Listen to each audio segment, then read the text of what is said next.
When asked the question, who is the most influential figure in the sport of motocross over the last decade, most would produce a short list of riders that have won multiple championships.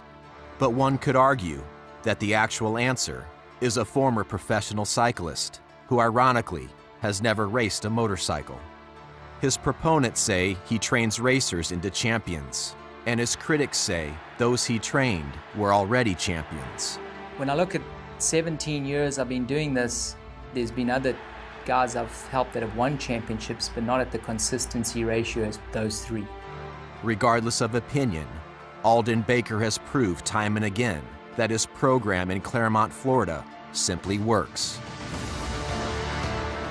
Roger DeCoster wanted me to train with Alden, and we could see right away in 2015 I was able to be more confident and stronger in Supercross, and I got second outdoors, so it was a great season. I always have had confidence in my skill, but I've never really had confidence in the type of training programs. Now that you're getting better at this, Jason, try and move it a little bit forward, yeah. I was nervous when he went to Alden, because I was like, Jason, I kind of know how you are, you know, and I kind of know how this is, and this might not turn out well. And he's like, if I commit to something, I'll do it. For a motocross career, I think it's bad for you to have a bad weekend and then come back and isolate yourself. I think that's a good thing that we have going there is we have each other. Even though I'm trying to kick Marv's butt on the weekend, I still come back and we're still friends and we're still able to help each other.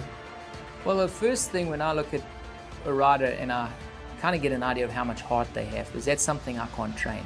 When I see that they want to commit to the program in Florida, that also gives me an idea on what they are wanting to get out of it.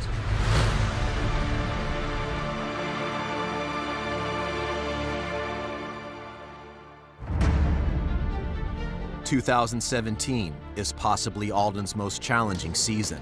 His current roster of athletes have yet to win a 450 title, mostly due to the fact that their training partner of the last 3 years, Ryan Dungey, has consumed the lion's share of recent championships. Now, Ryan's sudden retirement has created a vacuum that can be interpreted either as a loss or an opportunity. Those times do come to an end, and I'm not going to look stressed about it, but I do believe that's a challenge on its own and one that I kind of like. Part of me wants to say like me and Ryan are really good friends and kind of bummed to not have my training partner there, but at the same time I've gotten 14 fourth places in the last 2 years. That's a lot of bonus money that he's taken away from me. I think it just clicked this year, that before he was looking at Ryan like I want to be like him, and now he's more like, well, I think I can be better than him. Mathilde has been by Marvin's side since they met during his amateur days in France. After he won his second world championship in 2010, the two left their families and comforts of home to take a gamble on a career in the United States. Coming to America, I feel like I started from zero again. I feel like I still have a lot to accomplish in the sport. Right now, you know, with all the hard work and the pressure of winning championships, I've never been in that position. Okay, Marv, good job. The intensity looked good too. With 2 rounds completed, Marvin has proved to himself and Alden Baker that he is capable of filling the void Dungey left behind.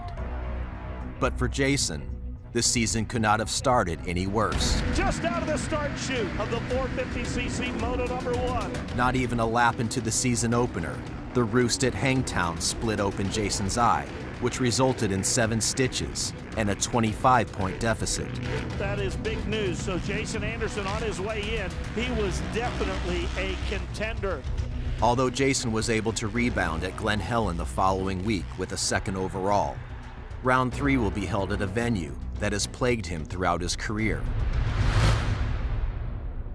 6,000 feet above sea level, at the base of the Rocky Mountains in Colorado, lies Thunder Valley Raceway. The beauty of the landscape masquerades the havoc inflicted on the racers' lungs as they starve for oxygen. None other is affected by this deficiency more than Jason Anderson, who suffers from high-altitude pulmonary edema, a life-threatening illness caused when fluid leaks from blood vessels into the lungs. Jason was unable to complete the motos last season. Is that Anderson, I believe, who's going slow on that uphill? The bike looks from the outside okay. I'm a little confused right now. What started the problem was he was born at an altitude, and some situation with the development of his lungs was affected when he was a kid. For Anderson, round 3 is a matter of survival. But for his training partner, Marvin Muscan, Colorado will be spent defending the red plate and points lead from Kawasaki's Eli Tomac. For him to have the red plate, it's good, you know. It gives him a lot of confidence, like, just want to keep it. Last week's win pushed Marvin to the top of the podium of the 450 class, a lifelong dream the Muscans have been building towards since they met at the age of 15. We've been dating since he was in '85, so we were still kids. So I've learned a lot about racing, but I feel like we've learned it together. When I'm at the races in the weekend, you know, my biggest concern is where am I going to find a spot where I can see as much as I can, you know, because he's going to come back and tell me, oh, did you see this? Or did you see that? If anything happened, I need to see it. It's pretty intense. I'm not going to lie. It's pretty intense.